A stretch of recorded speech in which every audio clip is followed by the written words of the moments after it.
It is time once again for a yearly theme. Yearly theme episode 2025. So, in case you're new to yearly themes or you would like a refresher, allow me to provide you with one. What we recommend here at the Cortex podcast is setting a theme for your year. Instead of New Year's resolutions, which we can all agree are bad, we recommend that you set up a yearly theme that will act as a guide for your life throughout that period. So I want to give the key example. This is the easiest example. I think we give this one every year. Instead of saying to yourself, oh, I want to read more books, so I'm going to read 20 books in 2025. That's bad. Because if you read 19 books, hooray, you've read 19 books, but you didn't read 20, and then you failed your New Year's resolution. What a failure. Indeed. And your year is ruined by that. Absolutely ruined. But we would recommend that instead you would set a year of reading, because if you have year of reading as your yearly theme, any reading that you do throughout the year is positive. Like you may decide you want to read biographies. That might be where you want to start. I have a bunch of biographies that I want to read. I want to read those this year. But then halfway through the year, maybe you get big into science fiction. It's all reading. So it's all part of your year of reading. Yearly themes are broad, they're adaptable. It's something that helps you shape the decisions in your life, and it acts as a guide for you. It is not a destination, it is not a fixed thing, but it's something that can help you when it comes to making decisions. Like if you're maybe picking up the remote to turn on Netflix, why don't you pick up your book instead? Because it is the year of reading, and your yearly theme will nudge you towards the thing that you're looking to do. Yeah, you really want to have it be that there's not a fail state. I actually heard a great tip from someone who did do a year of reading, and they came up with what I thought was a genius thing, which was simply tracking word count. So it's like, it encouraged the ability to be reading a book and then go, this book is terrible, I don't want to finish it. But you still get to count, like, how many pages, roughly how many words was that? And that's what they were tracking. Love it. And actually, a thing that changed over time was they realized, you know what I actually want to read more of? I wanted to read more long-form articles is what they were telling me. And it's like, and that totally worked as well. They were just tracking, like, what's the word count that I'm reading on a bunch of, like, well-written articles that I like online. It's like, and all of that just worked in year of reading. And they felt like, this really did encourage them so much more than if they had set out a particular goal of, oh my God, I'm going to read X books per month. It's like, no, that's not actually what you want to do. Like you can find the change halfway through and just roll with it. Your yearly theme can be about whatever is important to you. It's going to help something in your personal life, your professional life, maybe both. It will always act as a guide, something for you to think about every day. Your yearly theme provides you with a framework in which you can consider any new opportunities, how you're spending your time, how you're making decisions. You know, sometimes you may be posed with a decision, and if you feel like it can affect and change your yearly theme for the positive, it becomes something that you can take on for your year. It's just a tool that helps us change, and it's hard to recognize change. But I know, as we're going to go through this episode, as we do every year, that my yearly themes, especially reflecting on them too, they act as this way for me to be able to see, how did I do over this year? Did I make the impact that I was looking for? They're just a truly wonderful tool. It's been life-changing for me to think about my years this way, and we hope that you'll join us. Myke, what was your 2024 yearly theme? My theme for 2024 was the year of people. So essentially what I set out to do for this year was to think about ways to find capable people who could help me with my work, to help me push my work forward, but not always with me being actively involved in the work being moved forward. And so I knew I needed more help to start to take my life into some places that I wanted it to go to. And that meant that I also needed to be able to let go a little bit more and seek help from some experts. And I'm very happy with the way that this year has progressed. Like the way that I saw my ideal scenario of like work occurring without me being involved kind of really came to be this year. And so I want to run through with you, Gray, a few key areas, like looking back over my year of the year of people. Mm-hmm. So a lot of this was been enabled by me hiring a new assistant. So I have a new virtual assistant, and she has been helping me with various projects throughout the year. But we have a call every Monday, which is called the air traffic control meeting. And this is all about helping me build better structures and kind of like a better flow of my work.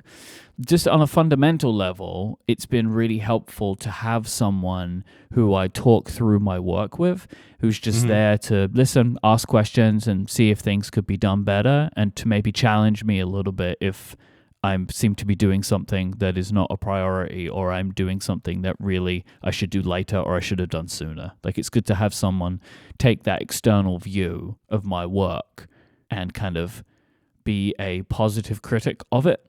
This is a relationship that is developing in that way, right? Because she has to really understand a lot about my habits and what works for me and what doesn't. And over the space of a year, and we've learned a lot together so far. But then also having her then help build me some systems. A lot of it's been in Notion, as I've mentioned before. And then having her coordinate with other people to progress the projects on my behalf has really been amazing. There's stuff that's happened this year. It's all mostly Cortex brand work, and I'll get onto why in a bit. But it's stuff that I would have had to have given up on if she wasn't pushing it forward, because I didn't have the time to progress it, but it was stuff that was important. I think it's been helpful in me assessing some priorities. It's also been helpful in me realizing something. Like, one of the things that has been we've spoken about it a few times on the show over the last year or two, is like, we're calling it stacked September, but it's really like stacked Q4. And in 2023, we thought it was just an anomaly. Like, that the year had just conspired in such a way that towards the end of the year, everything was crashing together. This year has proven to me that no, that's going to keep happening every year. And it's starting to establish itself as a bit of a pattern.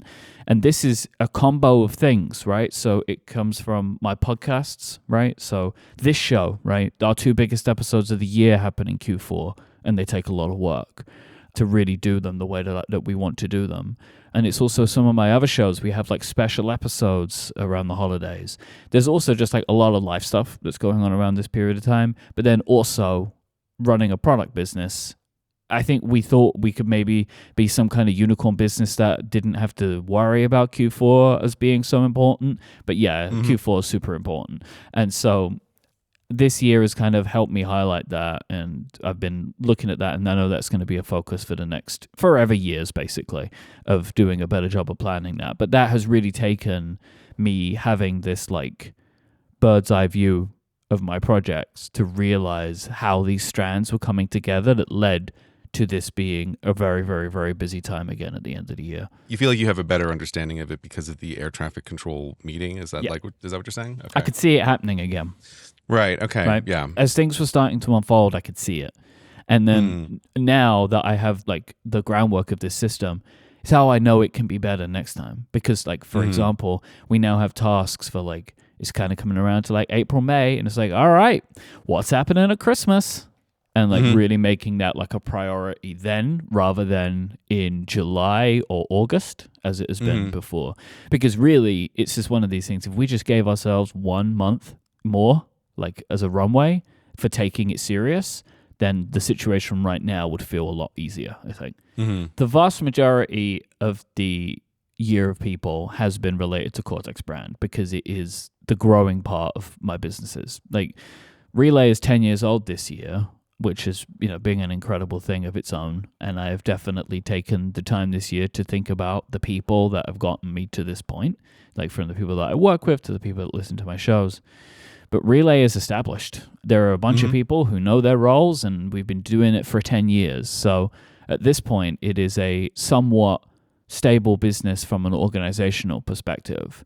But Cortex brand is growing and has grown in complexity and possibility quite a lot in the last 12 months, because the Sidekick Notepad has been a great success for us. Like, it's proven the business as being a business, and it isn't just like a fluke that we had a journal that people liked, but it's proven we can have another successful product, which I think in turn proves to both of us that, this can actually work. And so we've kind of put our foot down on that, like pedal to the metal or whatever the phrase is.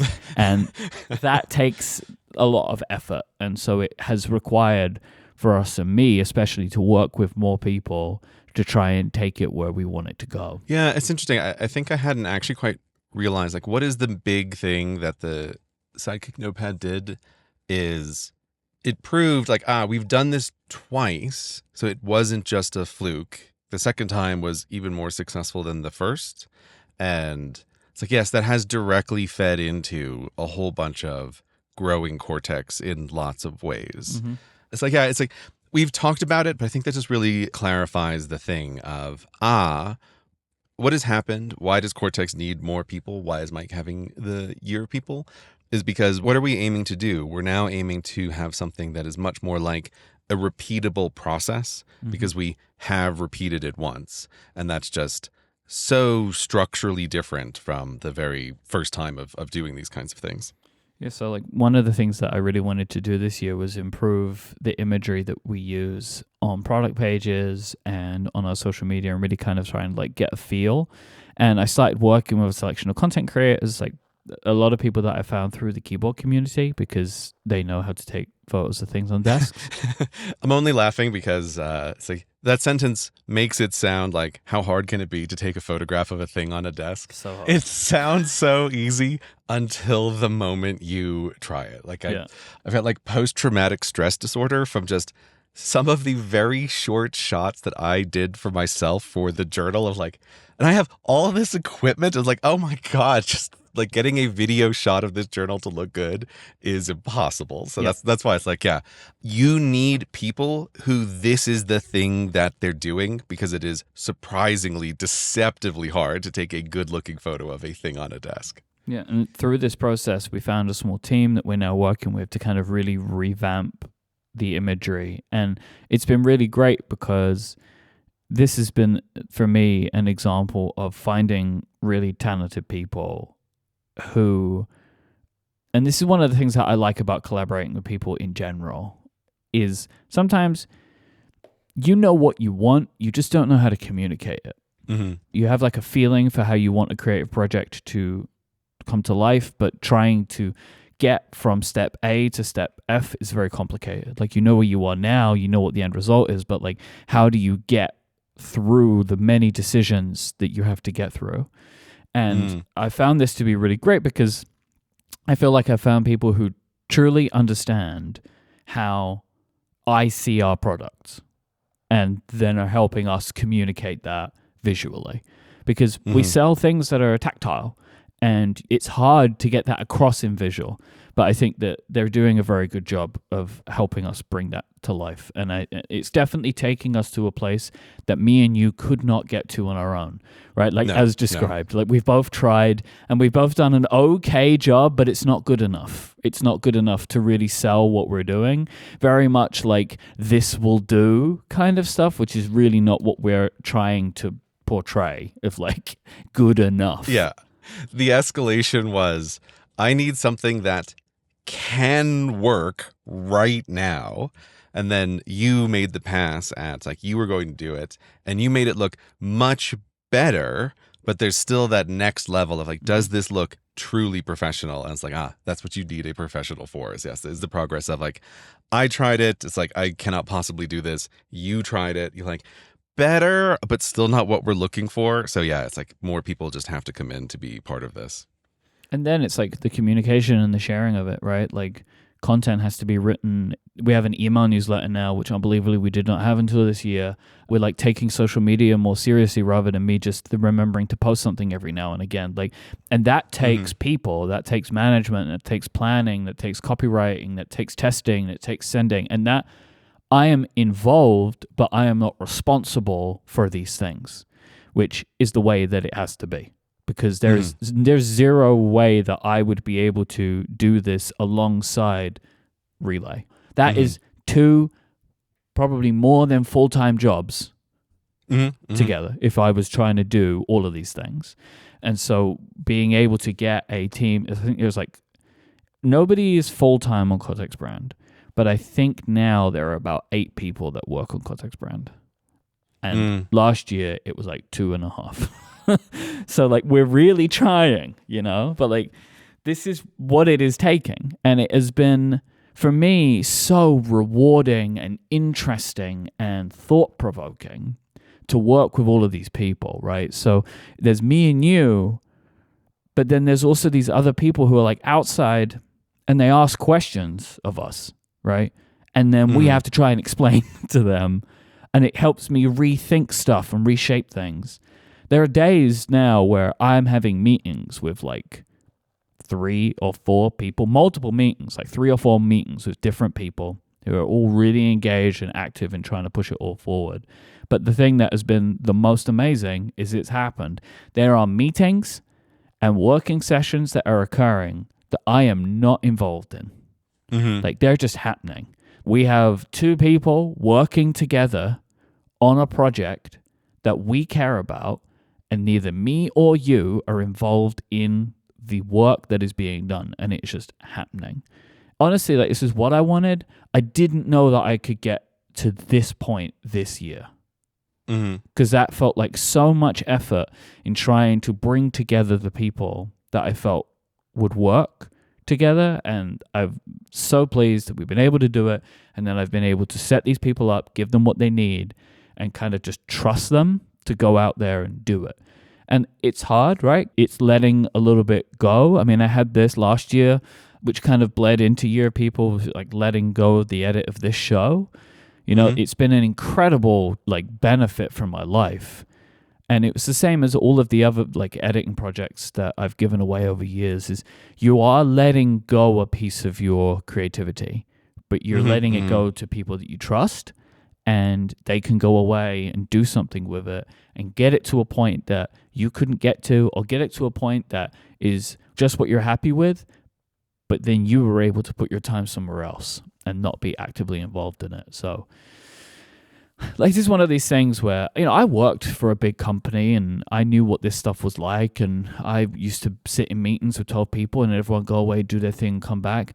The reason that this is so amazing to me is like, this is my stuff now. You know, I have these businesses now where they're full of people working on their creative projects and working on projects that I care about and making it happen and putting it out there. Like, I've been so happy with it, with the way that this has gone. And I feel like this is one of those themes where, and they're not all like this, but I've had a couple of these in the last few years where the effects of the theme are felt for a long time afterwards.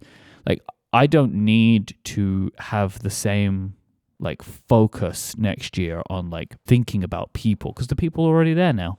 We're all got our projects, we're all working away, we've set up what we need to do, and now it just continues moving forward.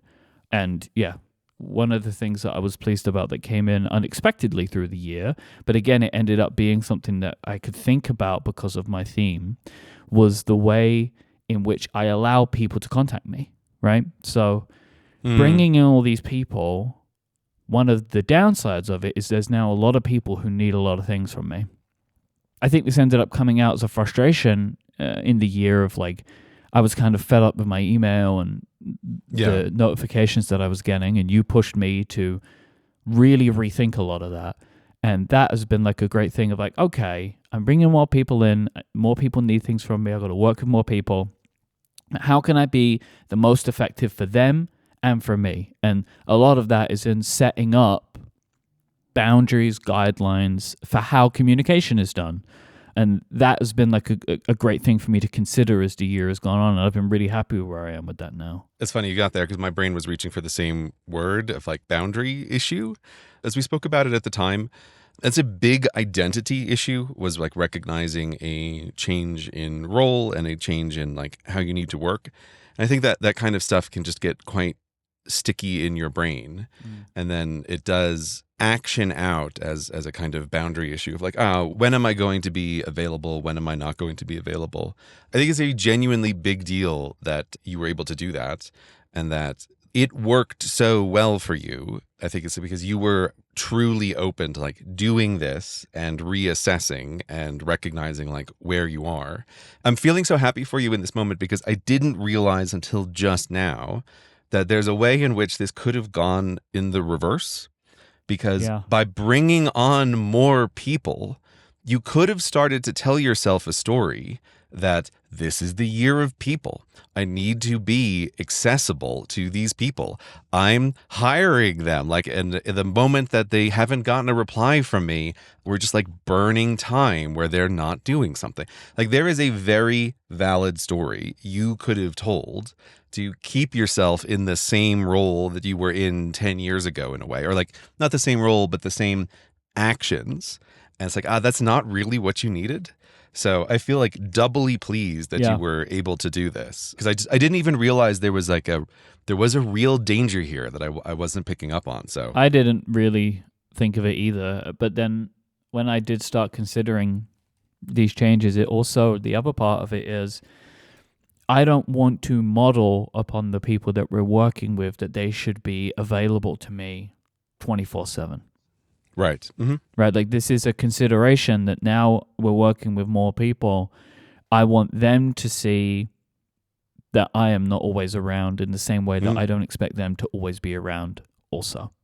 Mm-hmm. And so, like, that is a new area of moving into, that, like, the more people that you work with or that you have performing work for you, setting the expectations and the models and the behaviors are important. You can choose whatever you want, right? Yeah. But I choose this way, right? Like, because it's up to you, right? Like, if you decide that the people that you want to work for you should be available to you 24/7, and you say to them that that's what you expect, and they say, I'm willing to do that, that is a choice that everybody is making. I don't believe that that kind of choice leads to very good, long-lasting, productive relationships. Mm-hmm. So I choose the other one, right? So for me, it is that I want people to set their own time. They're available to work for me when they are, but they also understand that sometimes there are projects that are important, right? And so, like, that's really good, like, to have the kind of flexibility, the to and fro, and that they get that from me as much as I get that from them. That it's just about communication, that, you know, you can do whatever work you're going to do in the time frame you're going to do it, that we agree to. But every now and then there might be like a project where it's all hands on deck, and we understand that, and we've all spoken about that. Like, I like that kind of flexibility in my work, and to find people that want to work with me that way is really good. Again, you know what I also just realized, Myke? What are you doing? You're setting company culture, right? There's more people. So this is, again, another one of these phrases that I can have rolled my eyes at previously, but it is trying to get at an idea. Now that there's more people, and because you are the primary interaction point for them, it's like you are setting the culture of how does this work? Is everybody expected to be available at all times? Or is that not the case? Can we have this greater asynchronicity? And it's like, yeah, it's a year of people. You are the only person, because of your role at Cortex, who can truly set that culture. It's like, people have to see you doing it. They have to see you not being annoyed if there wasn't an instant response. They have to see you not replying immediately. Through your year of people and people management, it's like, you are creating the communication culture at Cortex. But it's funny because this has also changed me and you and how we work, though, too. So the way that me and you would discuss products is very similar to the way that we work on the podcast, where it's once a month for a very long time, right? That's what we would do. And so we had like a separate meeting once a month, and we would talk for hours and hours and hours and hours, going over absolutely every possible thing. But as the year of people was unfolding and I was bringing on these people, I was realizing that worked for me and you. It does not work when there's a whole team. And so now we meet weekly with our respective assistants, and we have a very quick meeting, and we go through everything. We get the decisions done, and we're in and out, because that is what the rest of the business and the team now requires. Because you know, people can't wait for 3 weeks for me and you to sit down for 4 hours to talk about something. Like, it just doesn't work like that anymore. And so it's also changed that up too, which I think is good. Like communication, it's good. It's forcing a different way for the two of us to work together, which is just very abnormal to how we work together normally and how we've worked together for so long. But I've found it to be very beneficial, I think. On a funny meta point, like doing this theme episode, it is always interesting to me how I was like, because you and I don't really talk about this through the course of the year, there's always this way in which I feel like, a bunch of things come together for me in these moments.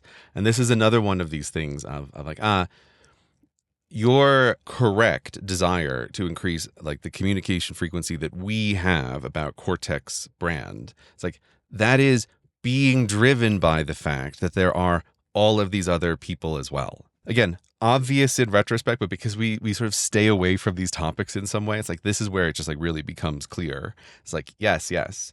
It's about clearing the path, not just for Myke, but like Myke as the person on top who is also like making the decisions and communicating to everybody else about like what needs to happen. And this is the reason that the communication frequency goes up, is because it is a natural byproduct of more and more people coming on board. The other byproduct for me, which was something that I thought would occur and has definitely occurred, is that like the year of people has also created like the year of systems along with it. And this was, I think, really shown in the State of the Apps episode, where I had so many team and communication apps.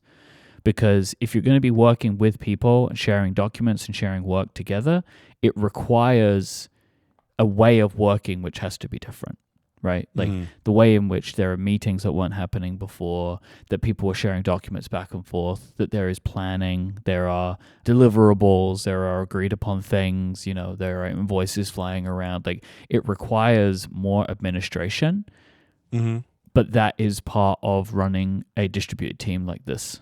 And it's been very interesting to watch it unfold. I continue to feel, I think as I always will, that like none of the tools get me where I want, but it feels like that is just what team communication apps are always about. Yeah. But I think I found in Notion a tool that works well enough for getting most people together. And I actually think what has been very beneficial about Notion specifically is so many people use it for their own stuff that it becomes a tool that a lot of people are very comfortable with using for work stuff because they understand how to use it. Yeah, I guess that makes sense. Not the same as some other tools that I've used, like the different communication apps or different like project sharing apps, that because people build their own personal knowledge management systems in Notion, that they're more used to using it. Like I feel like out of everybody that I work with, I understand how to use Notion the least because I never did anything like that. But I have the parts of it that I need, and it's been very, very effective for me. And then just like one like personal note on this, like, so year of the weekend was 2023, and that was a lot about establishing better relationships with the people that I care about in my life.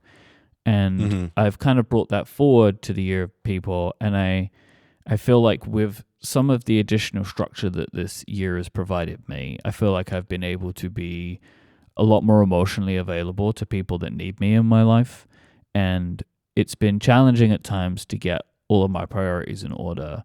But I think something that I've been happy with this year, and I want to continue again further, is to make sure that I am doing this, like being available to people that need me and reaching out to people. One of the other things that's kind of come along this year is I have realized I'm a very bad texter. Now, I know that must seem insane to you, Gray, that I would say that. It just makes me feel terrible about myself. But like, I can believe that, though. I feel like this is a byproduct for like many successful and busy people can actually be quite bad at this kind of base level human communication sometimes. Like, I often feel like I'm thinking about somebody, but I don't contact them. Like I don't communicate with them. And I've been working hard at this year because it's not something that I want to do. It's just, I don't know what it is. I just like, I think, oh, I wonder how such and such person's doing, or I wonder what they would think about this. And then it just ends there. Like I don't actually do the thing. And I've been trying to reach out to more people this year, and I really want to do more of that. And I think that my 2025 theme is going to enable more of that. And so that's just like a little byproduct of a thing that's come out this year where I've been thinking about people, is that there's also a lot of people in my life that I care about, and I kind of want to make sure I'm doing a better job of checking in with them.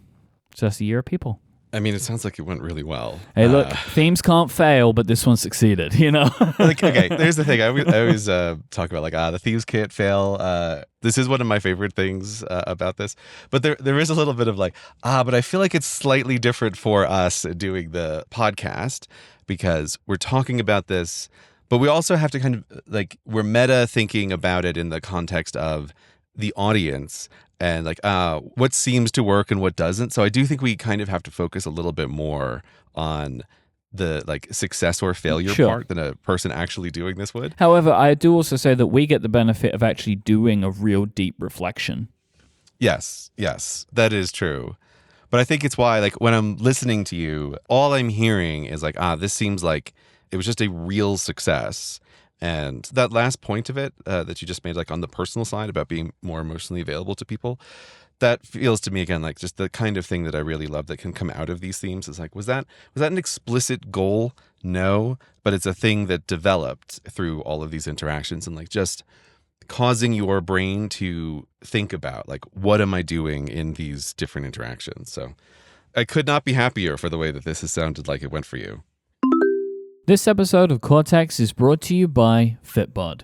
If your yearly theme is the year of health, there is nowhere better to get started than Fitbod. It is an easy and affordable way to build a fitness plan that is made just for you to enable you with your yearly theme. Everyone's fitness path is different, which is why Fitbod uses data to make sure they customize things to suit you perfectly. It adapts as you improve, so every workout remains challenging, pushing you to make the progress that you want.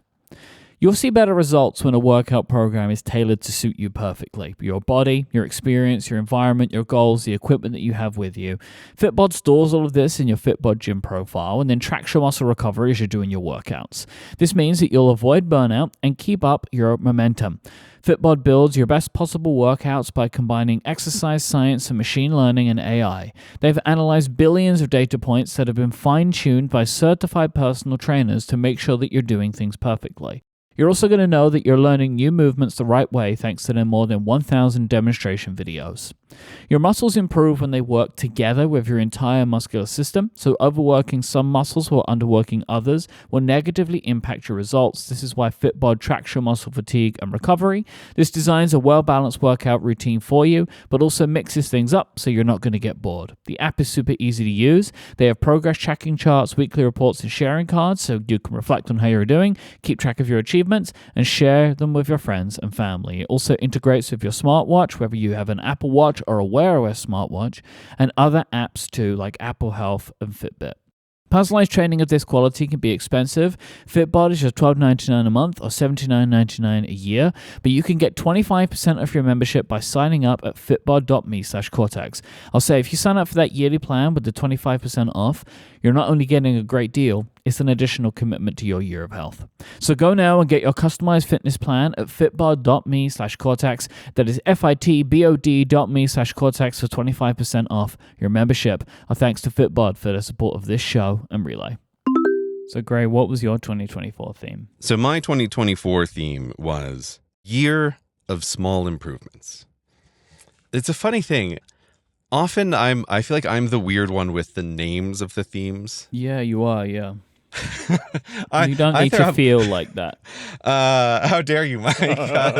This is an entirely subjective feeling. It's nothing to do with the reality of I always pick weird names or I always overcomplicate the names or all these kinds of things. Year of Small Improvements is better than what you wanted to do, which was Quality of Life Update, not even Year of. That was your original pitch for 2024. So we at least found a decent name rather than what you wanted to go with. That's why I was sort of working towards that. I was like, it's very funny in retrospect. It's like, yes, I came to the show with this idea of like, what do I want to do? I want to do a quality of life release. And in the show, bumbling around, we eventually stumbled upon, I think you were the one who said it, like Year of Small Improvements, which I did like. But in that show, I kept feeling like slightly grumpy. Like I cannot really, I'm not really expressing the kind of thing that I want to do here. But in retrospect, that seems wild to me now because like Year of Small Improvements is, I think, a really good name. Like I feel like this is one of the years that I have most intensely resonated with the name itself.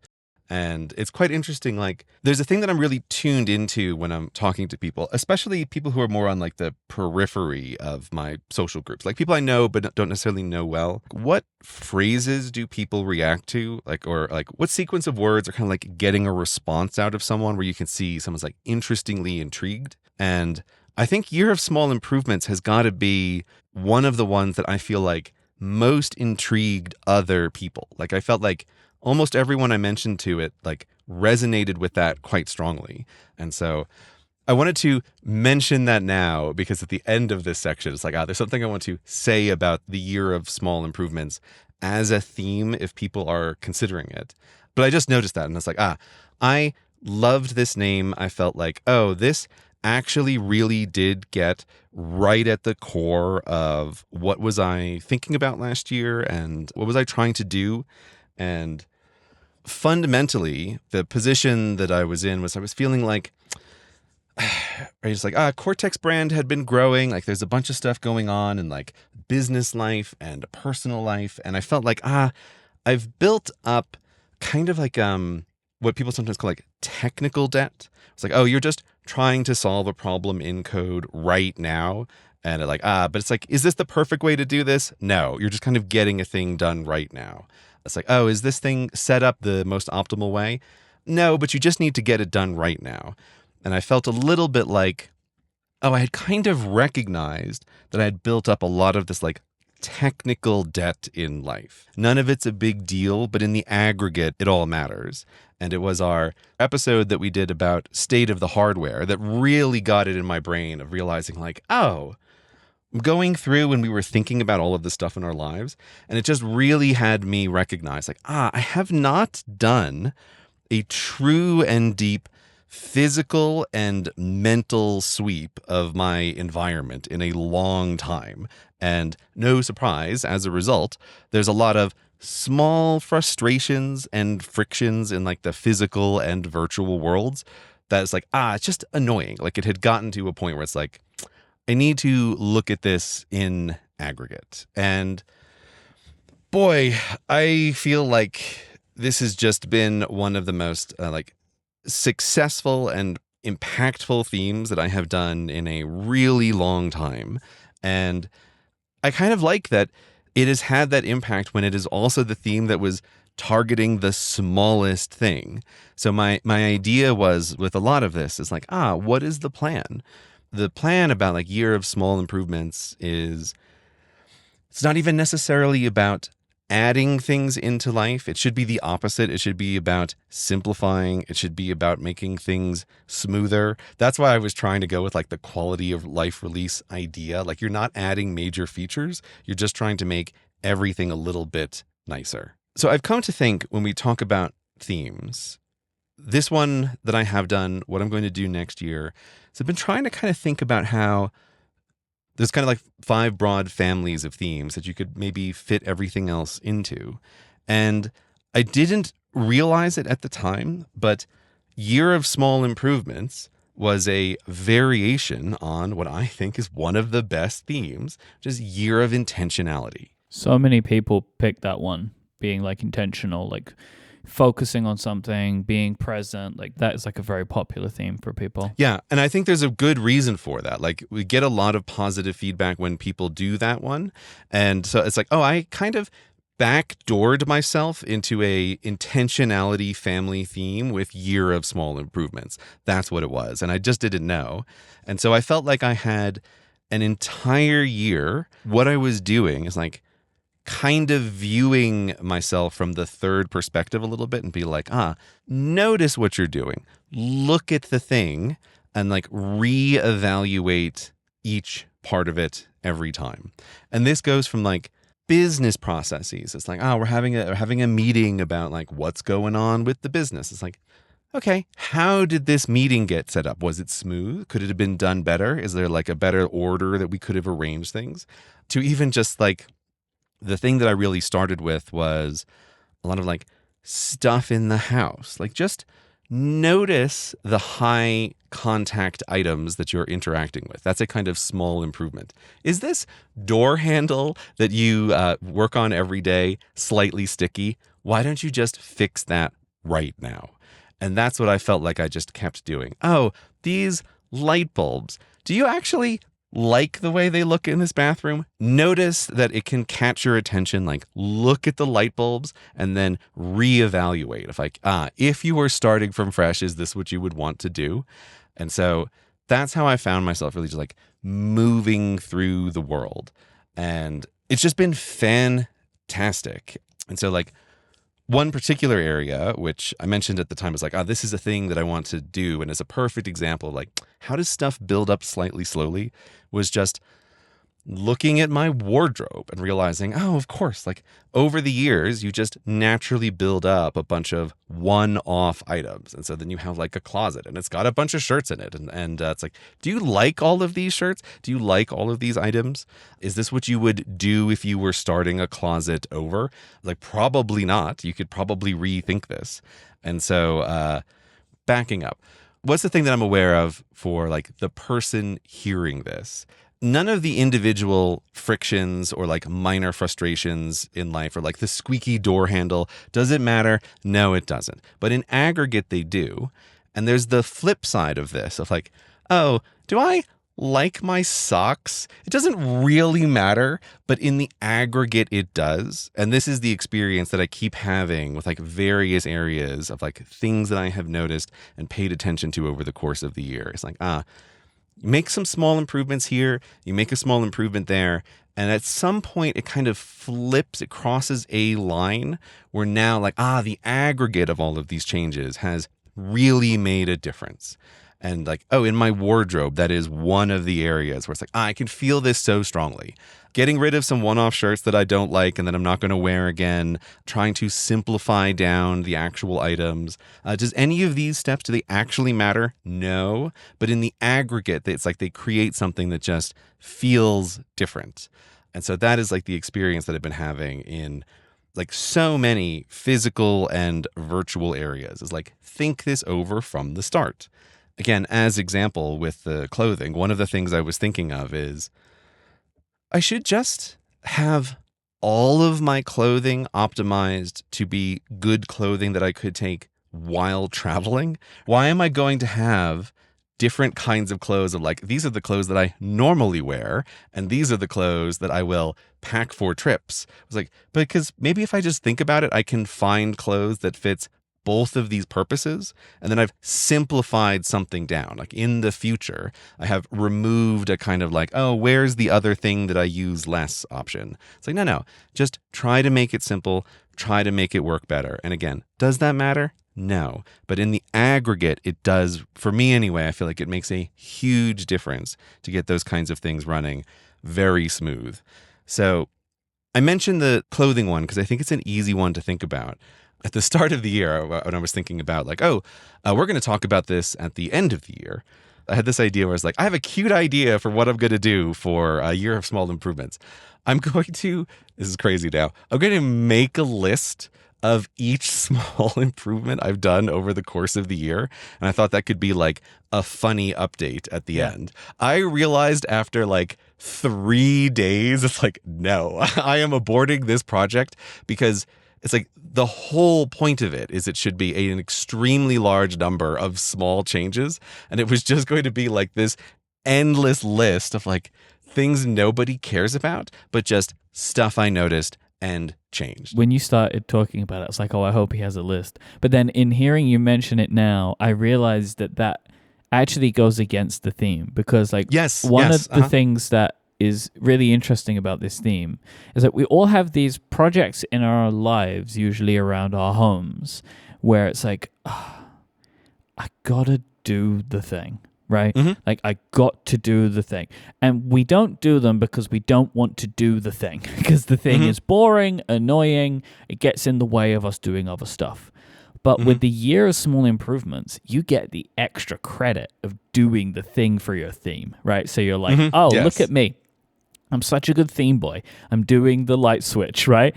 But then if you then had to write it down in a list, now you've made it back into boring again. That was exactly what I felt straight away. It was like, a big part of this is about finding ways to reduce friction. And this list, trying to keep a running list, is introducing friction. That's what's happening here. It's like, it's just a small point of, I don't want to have this extra thing, because I feel like it really does sound crazy, but it's like, Myke, trying to fix the house and my wardrobe and a bunch of stuff on my computer and also business checklists and all of the rest of it. I feel like it created an intensely present mind focus all year, because I was really aware of only way this works is when I notice I do the thing essentially right away. Because that's the whole problem, like you just said. It's like you have these mental loops of like, I need to get to that at some point. And that's like the whole thing I was trying to fight against, is like, don't do that. Just notice the thing. But when you are constantly doing that, it creates a very, very now focused, like, what is happening presently right in front of me kind of mental space. And that's also where the list, in a very, very small way, was like kicking me into some kind of like forward future there. And it's like, no. Don't also now be thinking about how are you going to talk about this in 6 months at the end of the year. Like, stay noticing, stay paying attention. Like, I see how the intentionality comes into it, right? Because if you're focused on fixing the things when they come up, you end up in this loop of like, why did it just come up? Like, if this is a thing that's been broken for months, why am I noticing it now? Like, what is happening right now that is making me realize I do need to set up the FTP server the way that I want it to be? Yes, or like, exactly. I do need to do my Gmail rules correctly. Like, what is the thing that has made you realize that? And I guess there are other things that can come out of that, of like the fix can actually be larger than small. Like, I don't know if anything like that came up for you this year, but like something you start thinking like, oh, this is just a small fix, and then you're like, oh, actually there's something bigger here that I would like to address than a tiny thing or whatever. Oh yeah, exactly. Like, that is the thing. Like, often what catches your attention is like related to other things. Like, that's why there is very much a like present focused thing there. Like, keep yourself in the mental space. I just didn't realize how much this is addressing some kind of like small problems build up precisely because you're like, can't do that now. So the only way something like Year of Small Improvements works is you have to constantly remind yourself, do it now. Like, do the thing now. I mean, like, one area where this is just like the real madness is I wanted to properly sort out a bunch of automations, the way things like work automatically in my life. Of like, I know that there's so many little things I can just make smoother through some minor automation. But this is the whole thing, is like, but in the moment, automation might be the most pure example of this. Why do you notice a thing can be automated? Because you're trying to do the thing right now. And so what will always happen is you go like, I can do the thing right now fast, or I can try to create the automated version of this, and it is going to take longer. And so you almost always go like, I'll do it next time, or I will do it later, and you don't.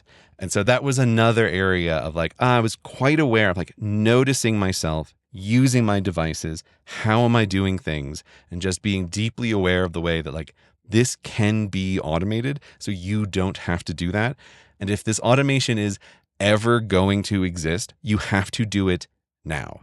You will never do this in the future. It will always be like a fleeting thought you have of like, every time I sit down to do the writing stuff, like, why am I manually arranging where I want all of the windows to go and what music I want to play and how I want the house lights to go? It's like, there's actually like 6 steps that I want to do every time I'm like opening up Obsidian to work on a thing. It's like, I can just have that happen this is automatically. Killing me hearing you say this, because I'm thinking of all the things. Like, I have like window management that I do with Moom, and I have it set up into certain sections, right? But there is like a couple of extra sections I'd like to add, but I'm like, I'll just drag it. Yeah, but like, that's it though, right? That thing that you're saying right there is the thing that I kept bringing myself back to all year. Like, I just realized right now, I reached for the language of meditation because, like, this is what people talk about with meditation,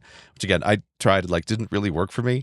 They're always like, oh, the whole trick is you've, like, got to keep reminding yourself that there's some point of focus you are bringing your mind back to. And I have just realized, it's like, that is what I was doing all year. It's like, oh, why does this feel like it was a meditative year in a way? Because that is literally what was happening. A constant reminder to, like, be in the present and notice things that could be easier. Notice things that could be simpler. Look at you finding mindfulness through the help of automator and shortcuts. Through shortcuts, yeah. It's like, guys, the path to enlightenment is not through following the breath. The path to enlightenment is shortcuts.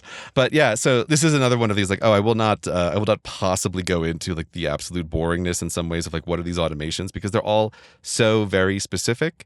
But there was a thing of just, like, what really helped was, again, knowing for years, but never fully bothering to do the thing of, there's always even in automating stuff, there's always a sloppy, fast way to do it. And then there is the proper long-term way to do it. And, like, the proper long-term way to do it is designing basically everything as a sub-function. You have an automation that does a thing, but it is also designed so that it can be a sub-function of some other automation. So you can just, like, roll this in to everything else that happens. And I guess the example that I will give is related to when we were doing State of the Apps. I was going through all of my focus modes, and it's like, we all like to have a good laugh at Gray. It's like, why are my focus modes so crazily complicated this year?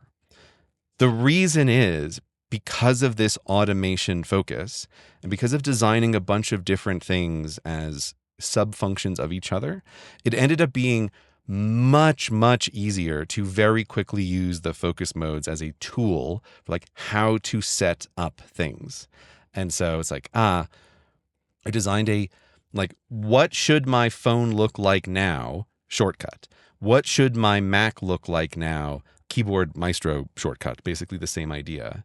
And that is a thing which is like, oh, I can create this as a function that can be called by any other automation. So when I'm doing anything else, I can just run the, like, what should the phone look like now automation?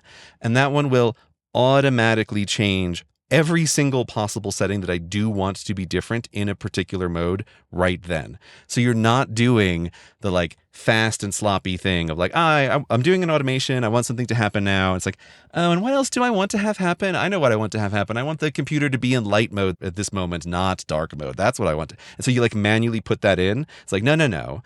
The long-term, correct, actually simpler way is just call the subfunction that says, what should the computer look like now? And that deals with it. It deals with it every time in the same way in all cases. So you don't end up with a bunch of technical cruft all over the place where you've got random shortcuts, like randomly changing settings. And then you can't figure out, like, where is this happening? Why is this? It's like, no. Do the one thing that does it properly. It looks like, what time of day is it? Where am I? What is the current focus mode? What is the previous focus mode? What is the timer that is currently running? And what is the previous timer that was running? It's like those pieces of information answer every single picky question about what do I want my computer to look like. But you can never get it right if you're doing it the sloppy, fast way every single time. So that's the automation stuff that, as you can imagine, actually took up a huge amount of time kind of thinking about it, but is also the thing that was paying the biggest dividends. It's like, I actually feel like we talked about the difference between programming and automating in previous years and how they are not the same thing. But I do think this year I have gotten about as close as one can to programming in terms of automating what I'm doing on my computer.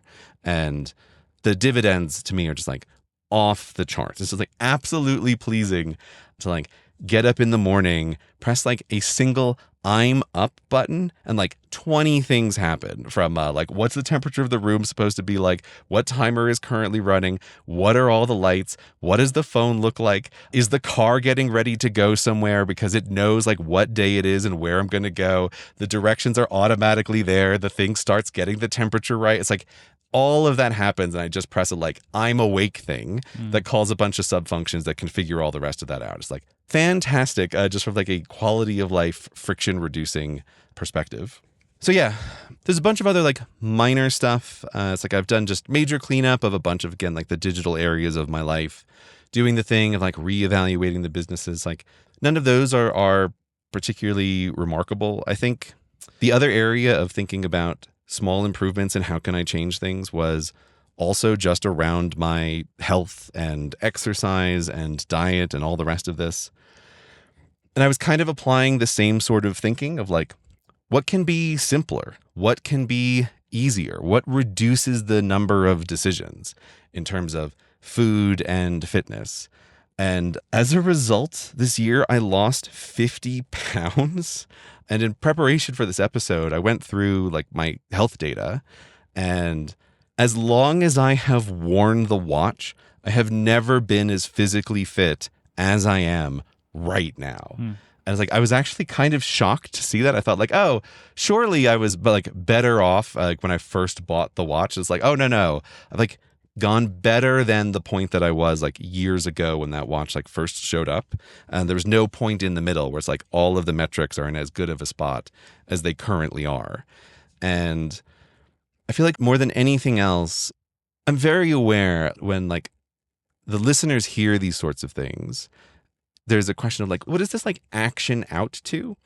And particularly because my kind of work has what it can describe as a huge amount of latency, that changes take a long time to show up. Like it's not fast work. Things are very slow. And also things that have changed take a long time to actually show up. And so I'm very aware that people are always a bit like, lol, what's really happening over there? But that's why the health one is like a place that it's like, oh, the impact was actually much more immediate and like quite visible very fast. Of friction is a much bigger deal than people think. Minor complications are a much bigger deal than people think. And by focusing on that, it's like, oh my God, the health stuff is just unbelievably improved over this same period of time. Like I look at photos of myself now versus a year ago, and it's like, absolutely shocking, the difference in my appearance between those 2 points in time. It's like, and this wasn't even the primary goal of this theme. It's kind of like a byproduct of what happened, and just do the thing of like notice, look, and reevaluate as a loop that is applied just constantly throughout my day to every single part of what I'm doing. So yeah, in conclusion, I think I'm not sure how good of a job I have done talking about this, because it's like, oh, this is a theme that uniquely has touched basically every single area of my life in some way. I'd have to go back through the Rolodex of themes to double check, but it's like, oh, this is easily top 3, like most impactful themes that I have ever done. But what I want to say to anybody listening, and it's precisely because people were like resonant with this theme, people really liked it.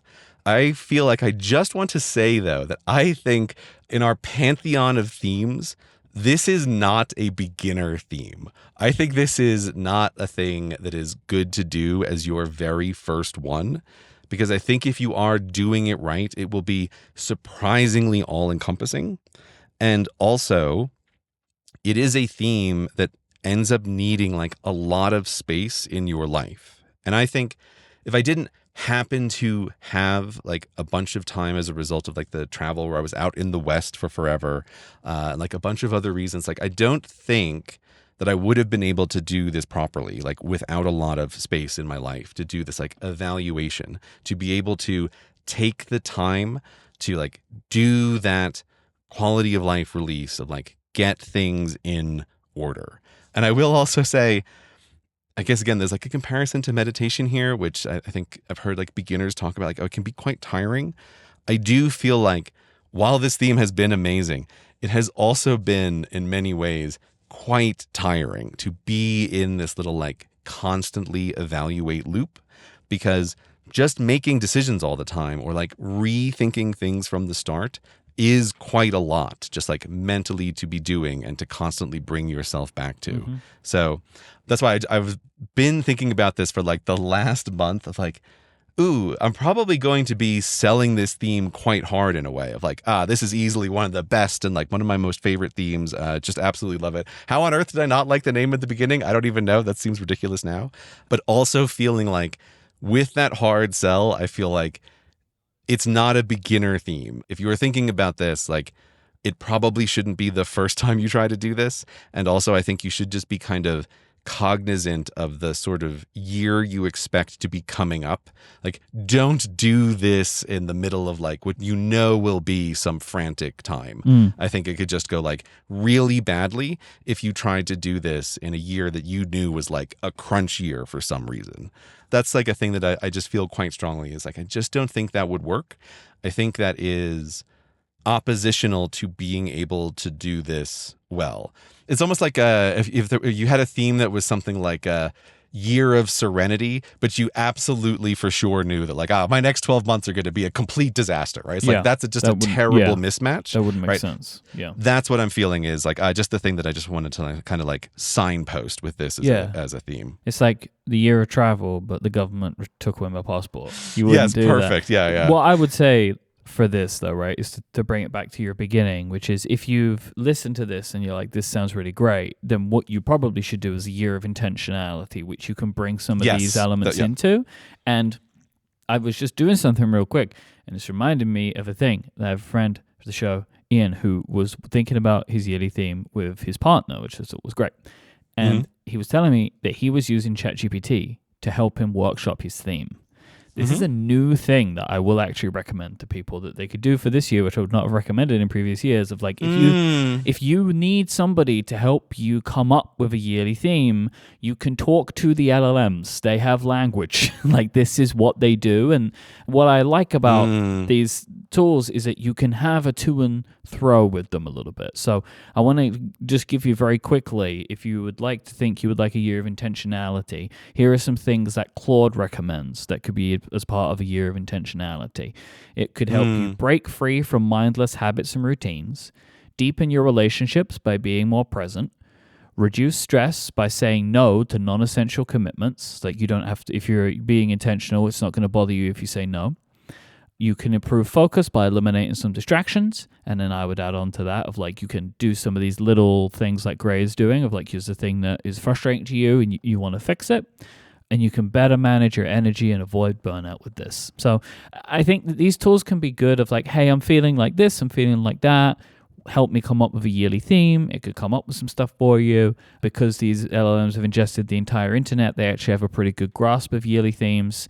But if you need to give it some prompts, like you can recommend, like if you reference this show, it surprisingly knows quite a bit about yearly themes. Like, you can just kind of prompt the tools in that way and they can help you. There's an interesting connection there, Mike, because at the beginning when you were talking about the things with resolutions and how like, you don't like resolutions, I was thinking, I feel like culturally people aren't actually better at this idea of like recognizing that the resolutions are some kind of bad way to do this. And without being too egomaniacal about it, I do feel like we have had an impact on that, talking about like why this doesn't work and importantly, what is an alternative. And I feel like, is that crazy? Maybe. But the very fact that you're right, the LLMs do have some kind of knowledge in this area is like, oh, right. Because they've hoovered up everything. Like, it is out there in the world as an oppositional idea to the resolutions. So, yeah, that's interesting. I think also if people are going to try that, like with something like, I would, at this point in time, I'd recommend Claude in particular, I think is the best at this kind of like soft thinking language stuff. I think it's good to like, I would suggest you should probably ask it to ask you questions. Like, I find that right. I find that very useful of like, try to zone in on a thing that you yourself might not be thinking. So just off the top of my head, I'd probably recommend a prompt of something like, you tell it like I'm working on my themes, it's like, the style of Cortex, blah, blah, blah. And then I'd probably start with something like, please ask me like the 10 questions that you think will help you zero in on the most useful theme to me. Right? Like that's the kind of thing that if I was going to try to brainstorm with Claude, I would probably do that. That'd be my suggestion for anybody thinking about this. Because I can sometimes ask like quite surprisingly insightful questions. I never thought to have it ask me questions. That's really cool. I like that as an idea, because you're essentially then you're feeding the context, right? Like that's what you're helping it do, and so like you're giving it some information that it can then try and scour the internet to give you more good recommendations. I'm coming to this because it's a variation on a thing that is 100% for sure useful, which is on some of the like script or writing work. I've tried different variations of this kind of thing of like, ask me a question I'm not thinking to ask about this script. Like trying to go into those kinds of things, or like, what is a question that you could ask which would most clarify the most confusing point in this script? Like that kind of thing of like prompt it to give questions that are clarifying, I think is quite helpful. But I think that's really great advice, Myke. And yes, actually, I feel I feel kind of like much better now. Like yes, that's exactly the thing. It's like people, year of small improvements, absolutely fantastic. Intermediate to advanced theme. If you haven't done something like this first, this is where I was focusing on the family of themes. The actual place to start is year of intentionality, and think about what does that mean for you. That's the version. If you were like interested by what I said today, I think that is the thing that you should try. Still better than New Decade's Dawn again. This episode is brought to you by Squarespace, the all-in-one website platform for entrepreneurs to stand out and succeed online. Whether you're just getting started or managing a growing brand, you can stand out with a beautiful website, engage with your audience, and sell anything, your products, services, or the content that you create. Squarespace has everything you need all in one place, all on your terms. If your yearly theme is a year of creativity, maybe it's a year of rebranding, maybe it's a year of business, Squarespace has the tools that you need to build the website that you're going to need to enable your yearly theme. You can make the most of design intelligence. It combines 2 decades of industry-leading design expertise with cutting-edge AI technology to unlock your strongest creative potential. Design intelligence empowers anybody to build a beautiful, more personalized website tailored for your unique needs, crafting a bespoke digital identity to use across your entire online presence. What I love about Squarespace is how easy it is to even adapt this stuff. I love how simple it is to get started. They give me that perfect starting point with their wonderful tools, but then with their drag and drop technology, it's so easy to change the way that your site is laid out, to change the fonts, to change the colors. It's super simple to do to get the design that you're looking for. You can get discovered fast with integrated SEO tools. Every Squarespace website is optimized to be indexed with meta descriptions, auto-generated sitemaps, and more, so you show up more often to more people in global search engine results. And you can keep track of the stats that matter with their analytics to measure your end-to-end online performance with powerful website and seller analytics to get insight on top traffic sources, understand how your reach is growing, track your sales metrics, and learn where to focus new engagement. It's all the data you need to scale your brand or business, fully integrated and clearly displayed. Go and check it out for yourself right now. Go to squarespace.com and you can sign up for a free trial. Then when you're ready to launch your site to the world, go to squarespace.com/Cortex. You'll save 10% off your first purchase of a website or domain. That is squarespace.com/Cortex when you decide to sign up to get 10% off your first purchase of a website or domain. And to show your support for the show, our thanks to Squarespace for the continued support of Cortex and Relay. So what is your theme for 2025 then? Okay, so often when I think about what is the theme for next year going to be, I frequently feel like I want to do what I just did again. It makes sense sometimes why I want to do that. It's like, a thing has just been very successful. What if it was more? Like, keep doing it more. It's like, no. That's not the thing to do. 2 years is too long of a period of time for something like this. It's just like, it's no good. But the reason I was thinking about this concept of like theme families is I think the actual thing that I've been trying to get at many years is something much more like, do you want to stay within the same theme family, Or do you want to move to a different theme family? That's what I think I'm actually like getting at a lot of times. Just kind of off the top of my head, I guess I feel like most of the themes probably fit into these categories of like, okay, they're an intentionality theme. You have themes that are novelty themes, right? Stuff is new and different. I think you have themes that are about like stability versus change. Like, are you trying to make things like more stable and solid, or are you trying to like mix things up? Or do you have some theme that's like about growth? I feel like those are probably the ones off the top of my head that I feel like 80% of things might fit into one of those categories. And so like you're really asking a question of like when you're doing the next thing is like, if you've had something like stability, do you feel like you now want to move into something that's in the novelty area? I don't know. Maybe we can workshop this a bit more about like what they actually are. But that's the thing that I think I'm often trying to like resolve for myself. Do I want to stick in the same family, or do I want to move to a different family?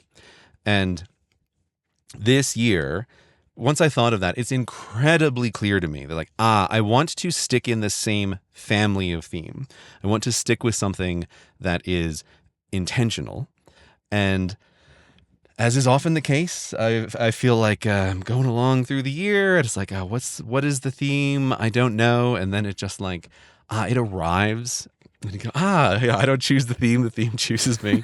But so the thing that I noticed was just like a phrase that kept kind of like popping into my head as a byproduct of doing the year of small improvements. And the phrase was, am I running the routine? Is this a day where I can run the routine?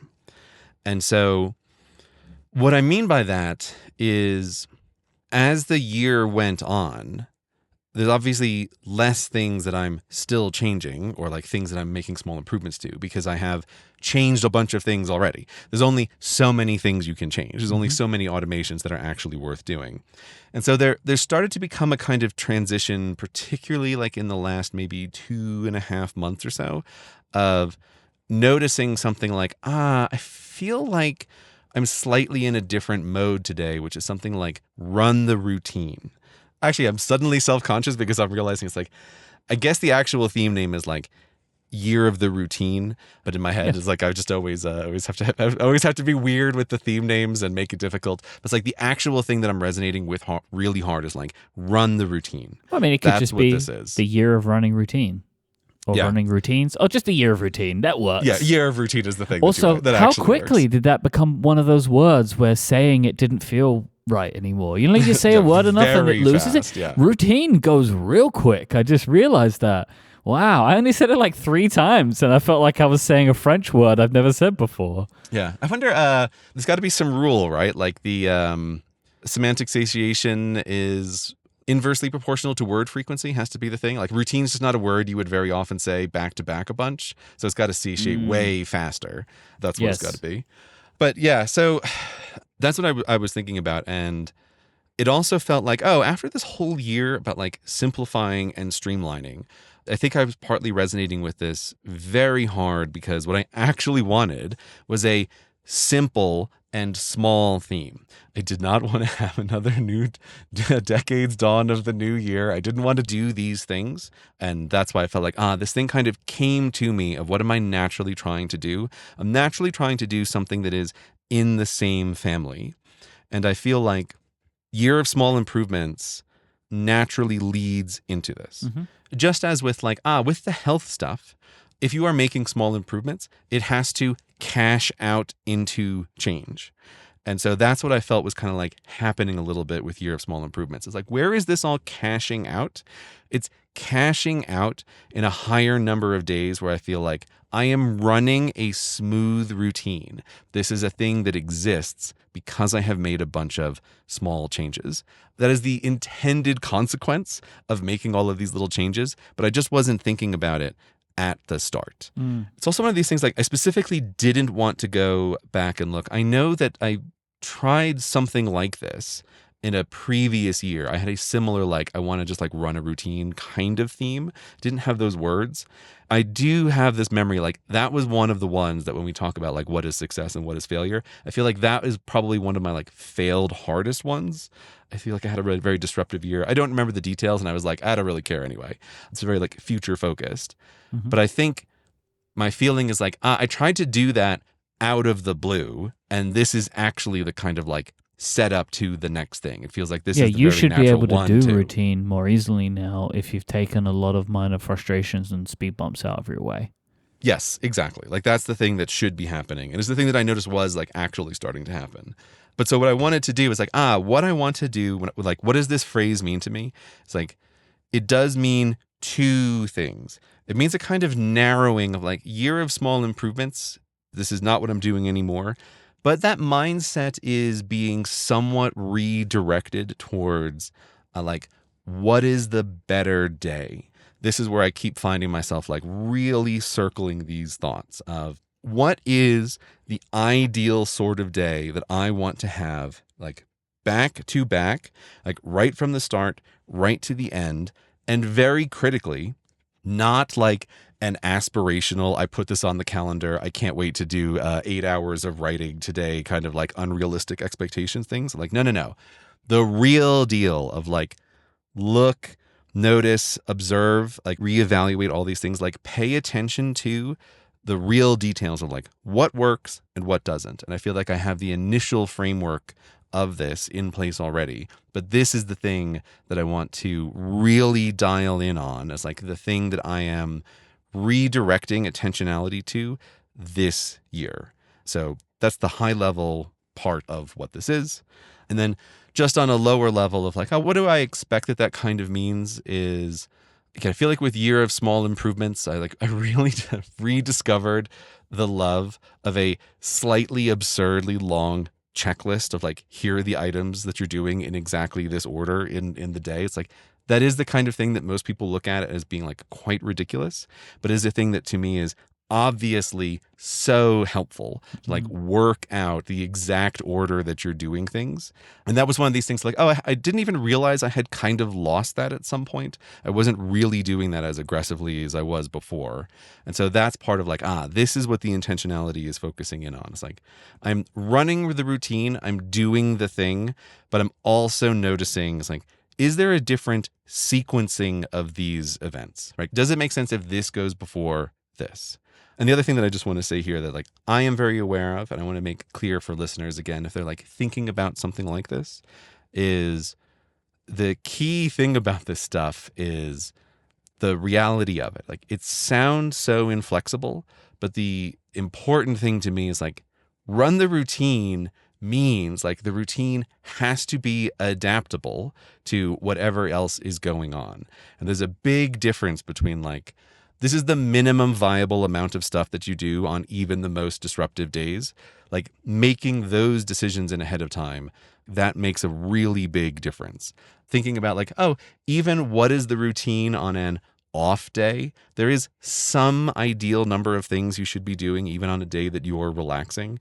And like, that's where I want to really focus my attention towards, like thinking about how does this work and just really zeroing in on like, run the routine, pay attention to the real outcomes of this. How does this actually work? Are there ways that this can be improved? How can it be made sure to be flexible and not fragile? So that is what I'm focusing on in 2025. So from a practical perspective, is it the case that you are like building a bunch of new checklists that enable you to get work done in a way that you find efficient, or like what are the things that you're hoping are going to fall out of this by the time that the year ends? This is actually a byproduct of like, just simply getting better at a bunch of automation stuff.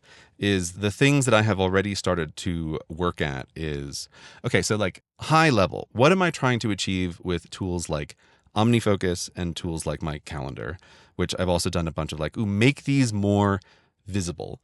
I talked last time, I think, about how like, with the new kind of OmniFocus, I'm basically always having it available on my watch. Like there's the top 2 items that I'm looking at. Like you should be reminded of these things. I've just made my calendar much more visible of like, what is it, the thing that you should be doing at this point in time? But the frustrations that I've always had in the past with this kind of stuff is it's like a house of glass in a way. It's like, oh, you design your ideal day, but then you wake up an hour later or like something else is disruptive. And now like the reminder system is subtly off from where it should be because like you're an hour behind or like some other kind of disruption occurs. And so on a real practical level, the thing that I am focusing the intentionality time on, like, get this to work right, that I have a basic version of right now, is this kind of like flexible routine. I made an offhanded remark forever ago when we were talking about like Siri intelligence thing of like, oh, what's the thing that I really want? Is like, I want to be able to tell Siri to like clear my calendar. Nothing's happening today. I said that because I was already at that point in time kind of working on an automation that I can be like, what kind of day is this? Is this the kind of day where I actually just want to clear everything? Is this the kind of day where everything started like 2 hours later and I just want to like reevaluate and figure out what is the minimum viable thing? It's like my calendar and my top 2 checklist items should always represent the real reality of what I have pre-thought should happen under these circumstances.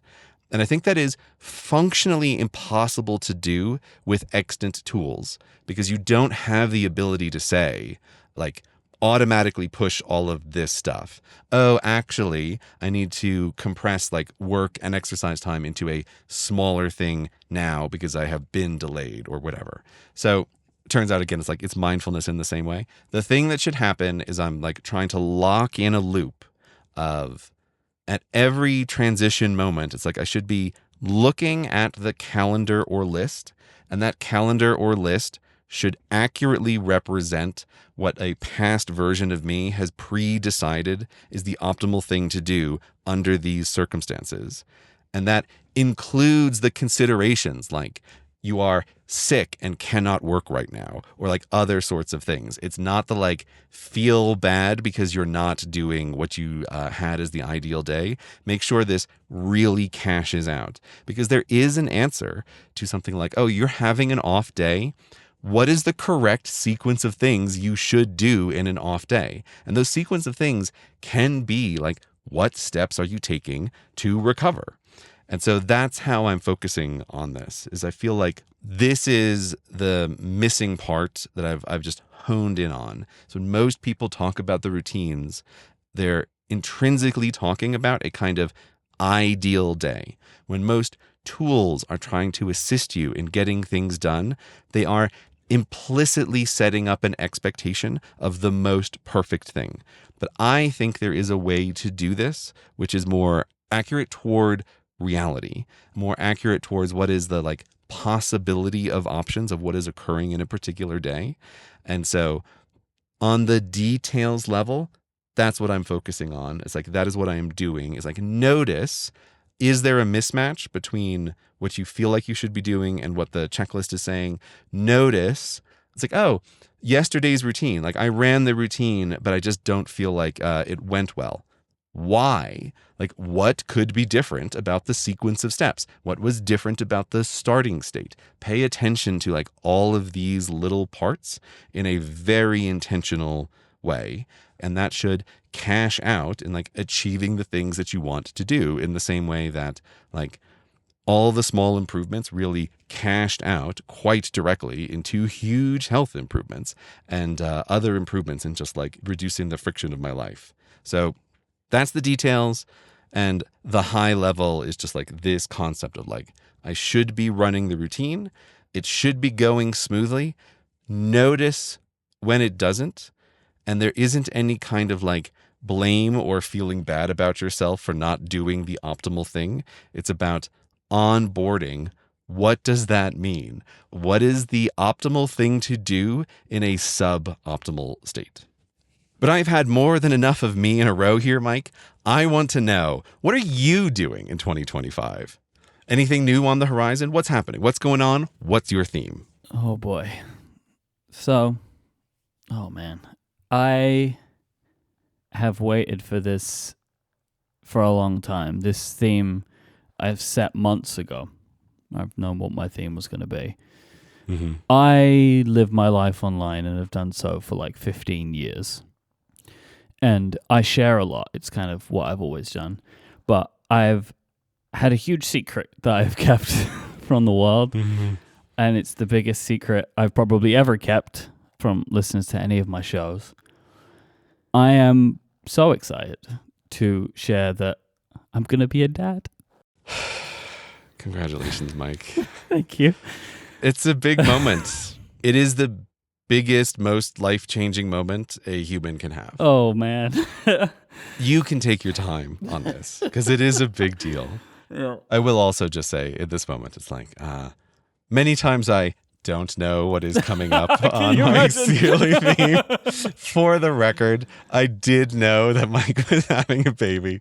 So I'm publicly congratulating you here. But for the listeners, I did know this wasn't a complete surprise to me. I think I would have been absolutely appalled had I not known ahead of time. That would be like, there are a lot of things that when you work with someone from a creative perspective that you want to keep the real reactions for the show. Yeah. This would be one of the worst things I could do to you. Especially because, so the next part. So my wife Adina is expecting a baby girl. Mm-hmm. And she is due in February. So it's so soon.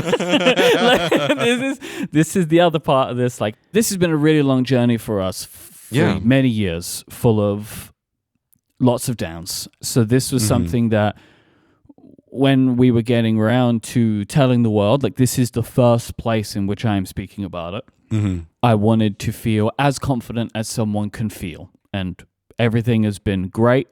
My wife is doing fantastic. And I'm so proud of her. She's taken this so well and is doing an incredible job.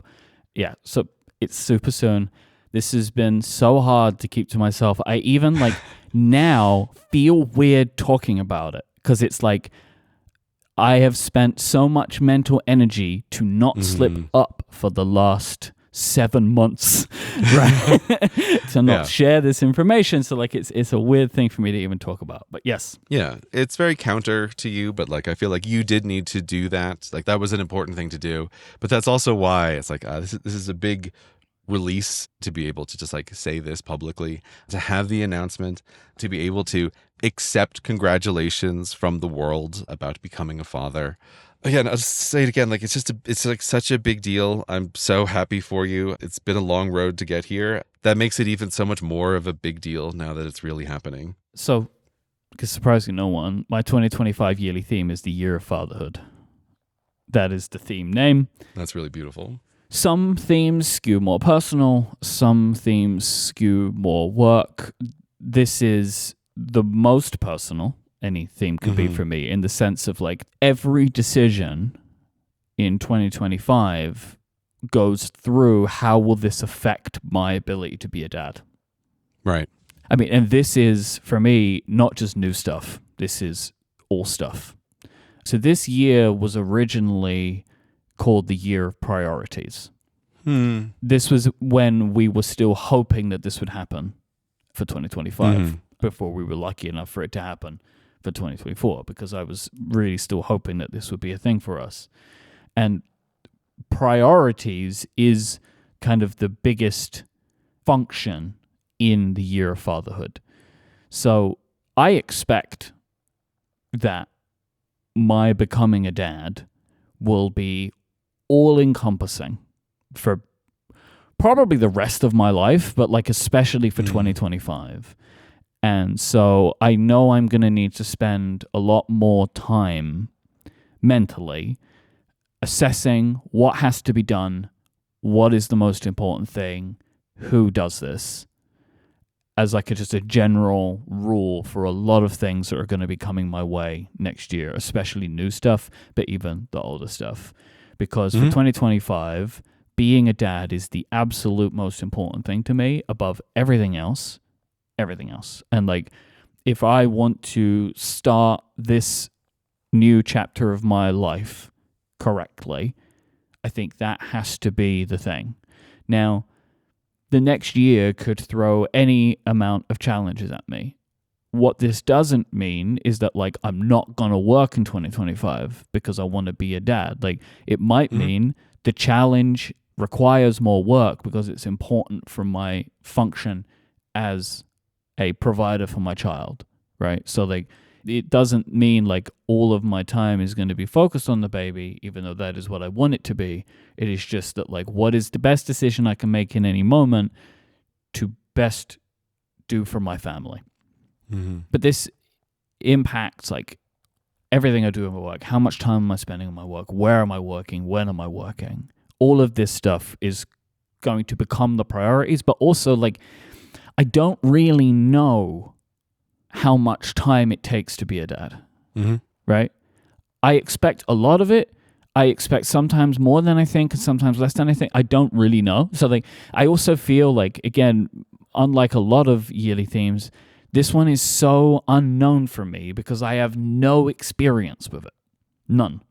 Where like I might have experienced some things before. Like I've worked, like Year of People, I've worked with people, right? The Year of the Weekend, I've taken weekends, like I have never been a dad. Like I don't know what it means yet. And so like there's a lot of like nebulousness to it. That's the thing that's fundamentally different here. And the way that I think about this and the way that I've talked with people about having children and like talking to parents about the experience is there is some aspect of this that is fundamentally unlike any other human decision and unlike any other change you could go through.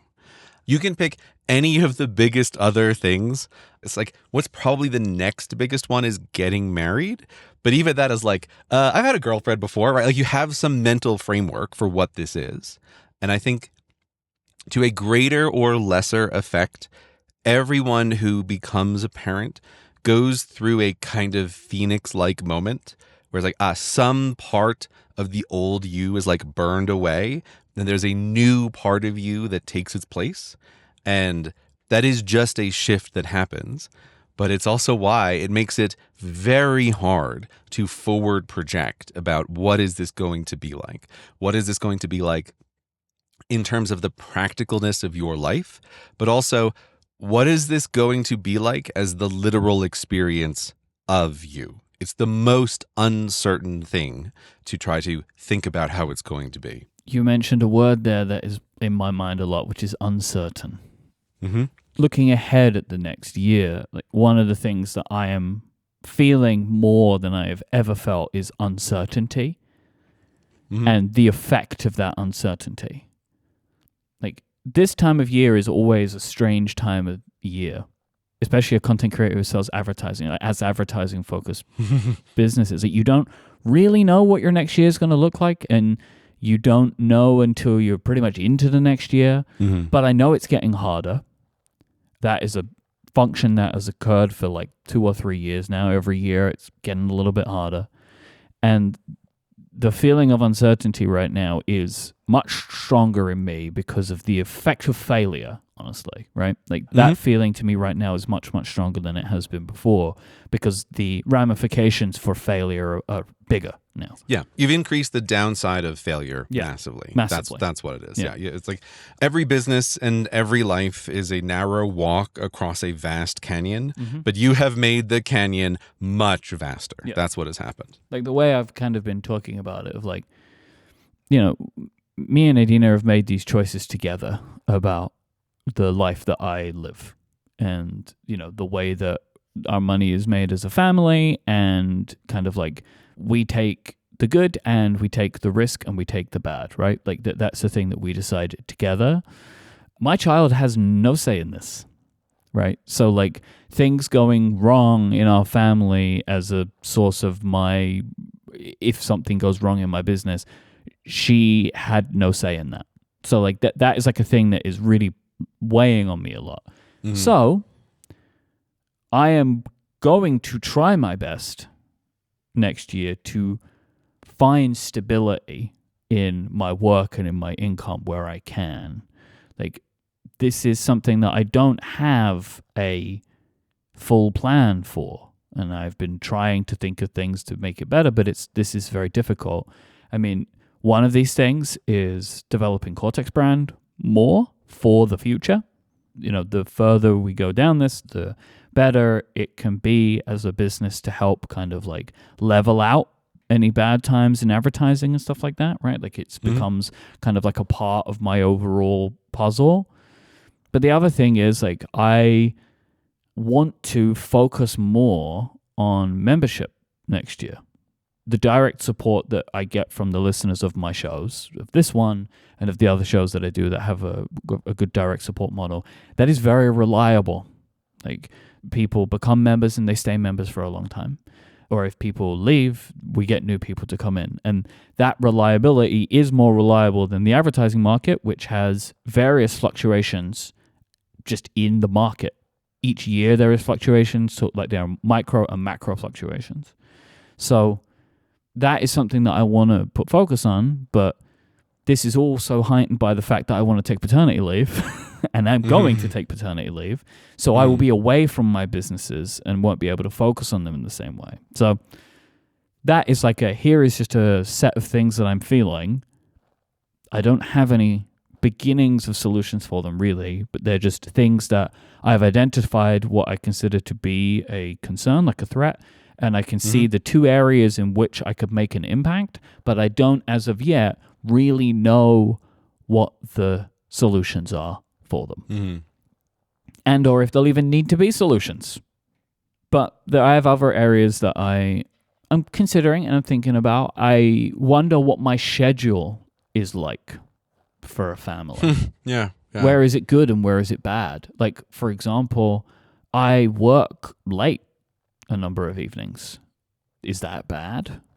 I mean, probably in the long term, but maybe not, because I also only need to be at the studio 3 or 4 days a week, and I also don't need to be here all day. So I think that there's going to be an element of like time shifting. Like I might spend more time with the family in the morning because I'm sure I'll be awake earlier, and like I'll have more time and we'll maybe leave for the studio midday and then work until the evening.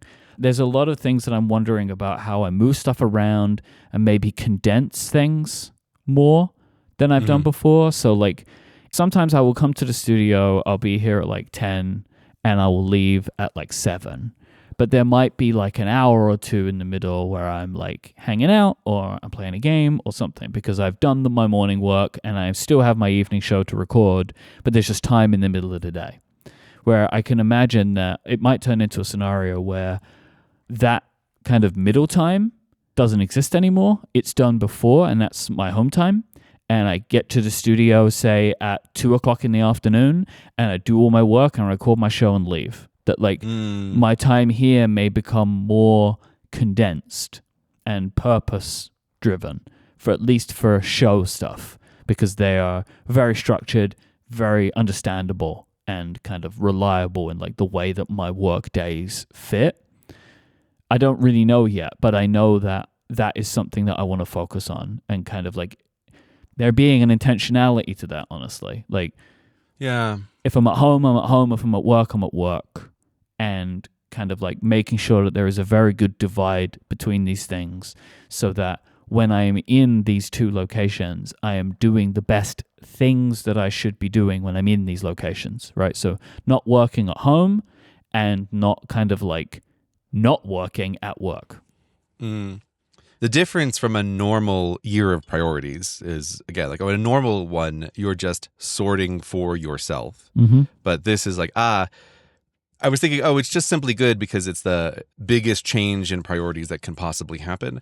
But what it also is it is the addition of like other people's priorities in such like a deep way that, yeah, I think while everything is uncertain and unpredictable, that basically has to translate into something like all of your priorities that existed before, they have to become more efficient to make space for these other things. And so, yeah, like you're thinking about the time at the studio, that really makes sense. Like I was kind of thinking like, I know Myke really likes to have these breaks. Like it works. It sounds like it works really well for you.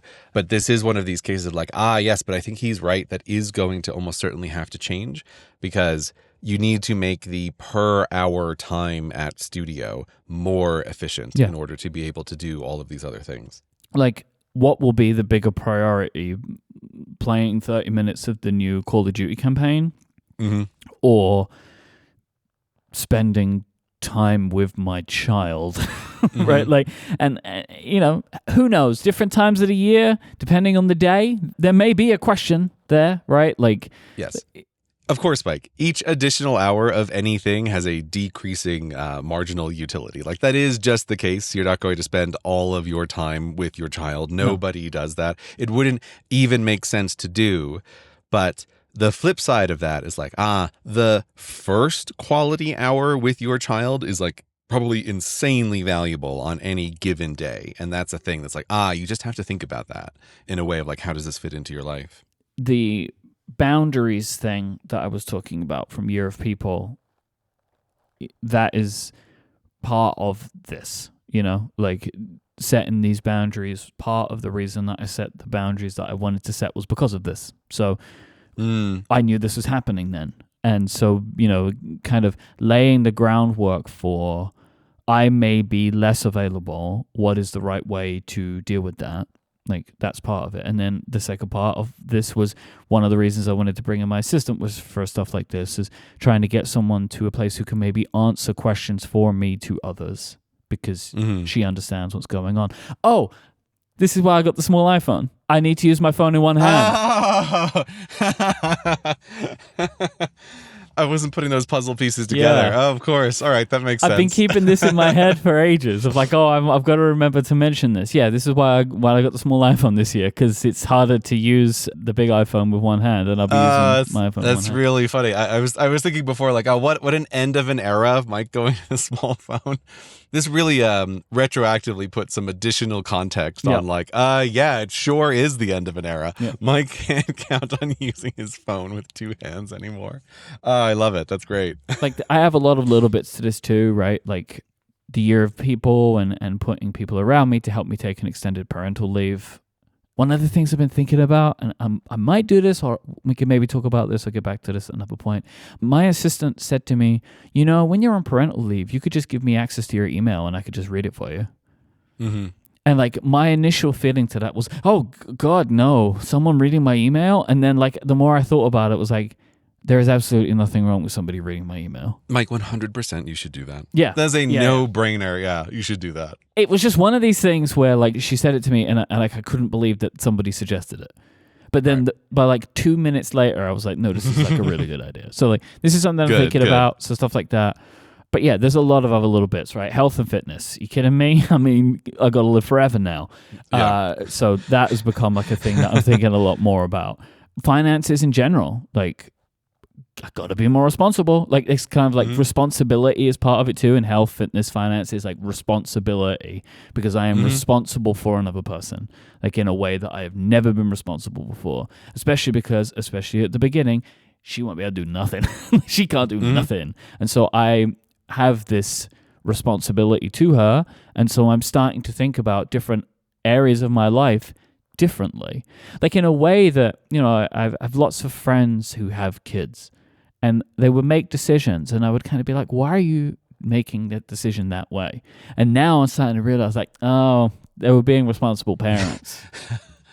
I was going to ask for an example here, but it sounds like this is a broad category of they were making a slightly boring feeling decision. Is that what you're getting at? Yeah. Like, why won't you take that trip now? Or like, come on, how hard can it be? No, they're just being responsible parents. So I retroactively apologize to all of my friends who have children.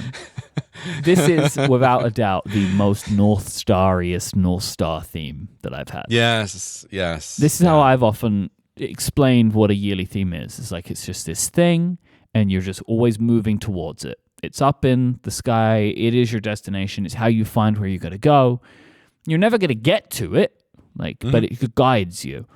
Like, some themes that I've had, they have a result in a way that I could imagine. Like, oh, if I do this stuff, I reckon I could be this person at the end of this year. I have no idea what this looks like. And also, there is no world in which this is just like, oh, this is just like a 1 year thing. Like, No. This is a theme that is about crafting the newest, biggest, most permanent part of your personality and your identity.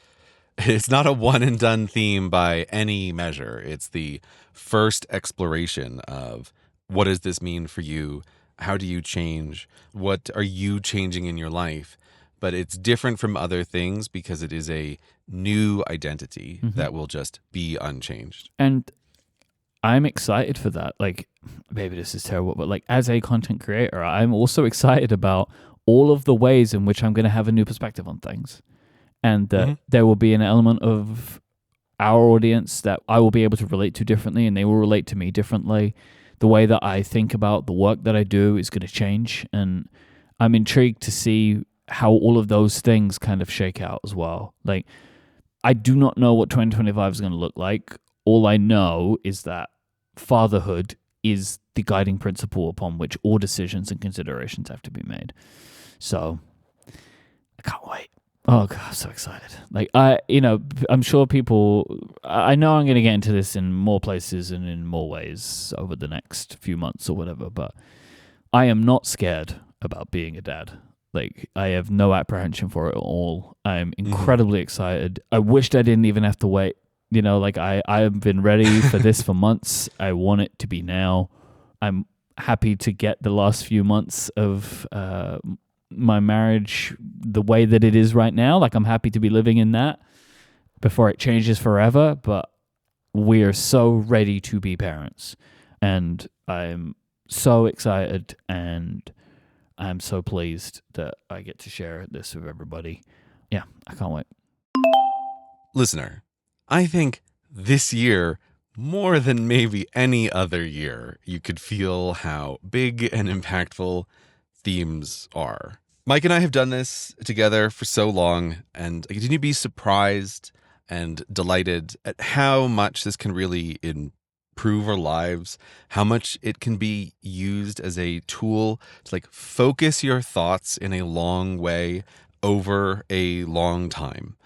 This is our pitch to you that you should try a theme, and if you want to try a theme, we do obviously suggest that the best tool for this is the theme system journal. I always like to say you can do this with anything, but we have designed the journal to be the best tool that can help you in the way that you want to think about, progress, and check back in on your theme over the course of a year. What I like most about journaling around my theme every day is it doesn't let me forget it. So every day I sit down with my theme system journal, and each journal page is divided into 4 sections, and I write down things in these sections that are repeatable and chosen by me of how my day has gone. And then in the back of the journal, we have an area called the daily actions, which is almost like a habit tracker. And these are some things that I kind of tick off each day, that if I hit each 10 of these things, then I have progressed my life in the way that I want and in the way that lines up to my theme. What I also love about the theme system journal in this way is it sits on my desk, and it is the constant reminder of my yearly theme. It is a flexible, adaptable, high-quality journal. It supports you throughout the year. The structure is designed to grow with you. It can evolve as you do, as your theme may shift and change. It's fine because you set your own pattern with how you journal every day. We're not forcing you to do anything. You can just choose to do it however you like. Every page has a perforated corner for you to tear out once you complete each page, which is very satisfying, but also makes it incredibly easy to pick up where you left off. Now, as Gray mentioned, it is essentially just a nice journal. You can do this with any journal. And we have tons of information about the theme system journal and about how we journal with themes at themesystem.com. And you can go and read all about it. Now, we made the product that I think best reflects this, and so I recommend that you give it a go. But hey, if you already have a journal that you want to use, you can use that too. Yeah, and I will also just make the pitch for what I know is a certain kind of listener who's going to be interested in trying this and wants to just do it digitally. Now, again, it's totally fine. Like, if that works for you, you do that. But I think especially for anyone who's doing this for the first time, the presence of a physical object in your life that is like on your desk or in some other visible place, I think you just cannot discount the impact that that has. And it's one of the reasons why it's like, I love that we made this journal because the physicalness of it really matters. It is a facilitator. To go with my own theme for the year, I think it reduces friction to simply have that thing on your desk in a visible place. You have a pen nearby and you write in it. And again, the act of writing with your hand on an actual piece of paper does something different to your brain. It forces you to slow down. It forces you to really think about it. I feel like even the moment of when you open something up that is paper, it's a small bit of preparation for your mind to be like, hey, we're going to do this thing now. And it just gets you in a different mode. So that's also why I feel like if you're doing this for the first time, I highly recommend you do it with a physical journal, one that you like or one that we have purposefully made to do this as well as possible. Yeah, it absolutely makes a mode shift where you become reflective. When you put down your phone or you move your keyboard or you even close the notebook you were previously using to open your specific journal, it really makes it intentional. And I think that you can make your theme an intentional thing by reflecting on it every day with a theme system journal. So as I said, you can learn more at themesystem.com and you can buy now at cortexbrand.com. Cortexans, the show may be over, but it doesn't have to be. Go and subscribe to Moretex, and you will get more content for this episode. In this episode, we're actually going to review our 2024 Cortex brand theme, which is the year of basics, and set our theme for 2025, so you can hear us talk about that. All you need to do is go to getmoretex.com, and you can sign up and become a member, and you will get longer, ad-free episodes of Cortex. If you sign up before December 18th, you can also get 20% off an annual plan by using the code 2024 holidays at checkout. So you can get a full year of Moretex, including all the back catalogs and all the member specials. But you can sign up at any time by going to getmoretex.com.